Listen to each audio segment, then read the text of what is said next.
Hi అండి, welcome back to our YouTube channel.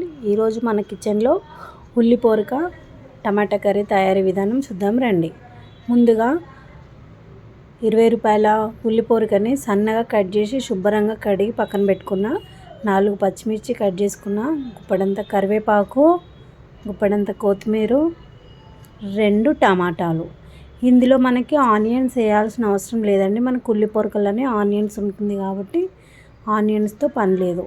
సన్నగా తరిగి నీట్గా పెట్టుకోవాలి. మీరు చూసినట్టయితే ఆనియన్స్ పైన వైట్గా ఉన్నాయి, అవన్నీ ఆనియన్సే. ముందుగా స్టవ్ ముట్టించుకొని తగినంత ఆయిల్ పోసుకొని మన తరతరాల నుంచి వస్తున్న తాలింపు అయితే వేసుకోవాలండి.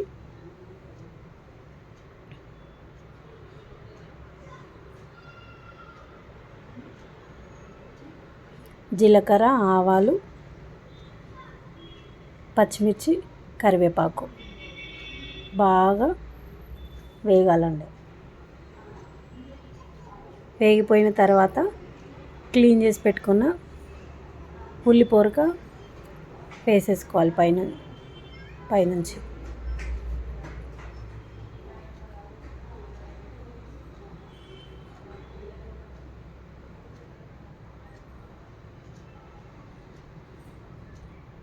ఉల్లిపోరక వేసేసుకోవాలండి. ఇప్పుడు మొత్తం వేసేసుకొని మంచిగా ఒకసారి కలుపుకోవాలి.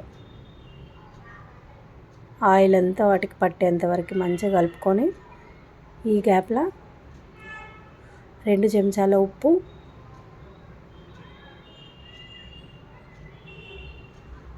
1/2 చెంచా పసుపు వేసి బాగా కలుపుకొని మూత పెట్టుకోవాలి. మంచిగా ఉల్లిపోరకల నుంచి వాటర్ అంతా బాగా ఊరుతుంది. ఇప్పుడు బాగా ఉడికించుకోవాలి. ముందుగా స్టవ్ సిమ్లో పెట్టుకోవాలి. నీళ్ళు బాగా ఊరిన తర్వాత హైలో పెట్టుకోవాలి. ఇప్పుడు ఒకసారి మూత తీసి కలిపి చూద్దాం. నీళ్ళు అయితే బాగా ఊరి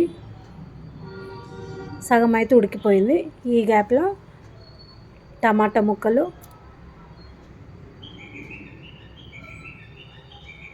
1 స్పూన్ కారం. మనం పచ్చిమిర్చి వేసుకున్నాం కాబట్టి కారం ఎక్కువ పట్టదు, 1 టీ స్పూన్ అయితే సరిపోతుంది.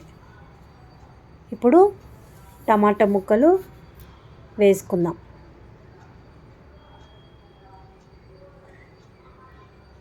వేసుకొని బాగా కలిపి ఒకసారి మంచిగా కలుపుకోవాలండి. కారం అంతా ఉల్లిపోరకకు పట్టేలాగా. ఇప్పుడు కలిపిన తర్వాత మూత పెట్టేసుకుందాం. ఒక 2 నిమిషాలు మూత పెట్టుకుంటే మనకు టమాటా ఉడికిపోయి తెలిసిపోతుంది అప్పటికే. ఇప్పుడు మూత పెట్టుకుందాం బాగా కలుపుకున్న తర్వాత. ఇప్పుడు మూత తీసి చూద్దామండి. టమాటా అయితే మెత్తగా ఉడికిపోయిందండి. టమాటా మనకి ఉల్లిపోరక అంత మంచిగా ఉప్పు, కారం, పసుపు అంత మంచిగా పట్టింది ఉల్లిపోరకకి. టమాటా మెత్తగా ఉడికిపోయింది. ఇప్పుడు స్టవ్ అయితే ఆఫ్ వేసుకుందాము. పైనుంచి కొంచెం కొత్తిమీర చల్లుకొని కలుపుకోవాలి ఒకసారి. నేను పోసిన కొంచెం ఆయిల్ అయినా పైన కొద్దిగా పైకి తేలుతుంది. ఎప్పుడు కూడా కూర సిమ్లో మగ్గించుకుంటే చాలా సూపర్ టేస్ట్ ఉంటుంది. ఇప్పుడు హైలో పెట్టుకొని కుక్ చేసుకున్నాం అనుకో మాడిపోతుందండి, బాగా మాడిపోతుంది. చూసినట్టయితే చూడండి, నేను వేసిన కొంచెం ఆయిల్ అయినా మంచి పైకి వచ్చింది. ఇట్లా వస్తే కూర రుచి చాలా బాగుంటుంది. ఇప్పుడు పైనుంచి కొత్తిమీర వేసుకోవాలి.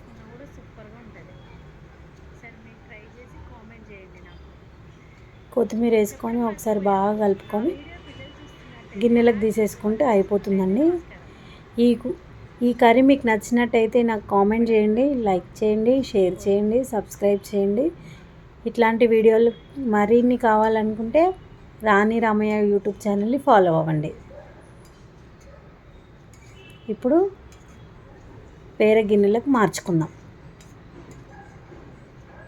ఆల్మోస్ట్ అయితే అంతా అయిపోయింది. నేను స్టవ్ ఆపేసినాను ఇక్కడ. ఇప్పుడు గిన్నెలకు మార్చేసుకుందాం. ఈ కర్రీ ఈజీగా బ్యాచిలర్స్ కూడా చేయొచ్చండి. కొత్తగా పెళ్ళైన వాళ్ళు కూడా మంచిగా వేసుకోవచ్చు. ఏం లేవండి మనకి, ఉప్పు, కారం, పసుపు, నూనె, పచ్చిమిరపకాయలు, ఉల్లిపోరక, టమాటాలు, కొత్తిమీర, కరివేపాకు, పచ్చిమిర్చి ఇవి ఉంటే సరిపోతుందండి. పెద్ద ఏం అవసరం లేదు. ఇప్పుడు నేను వేరే గిన్నెలకు మార్చుకుంటున్నా. ఇది అన్నంలోకి బాగుంటుంది, చపాతీకి బాగుంటుంది, పుల్కాకి బాగుంటుంది. వేడి వేడిగా అన్నం మీద వేసుకుంటుంటే సూపర్ అంటే సూపర్ ఉంటుంది.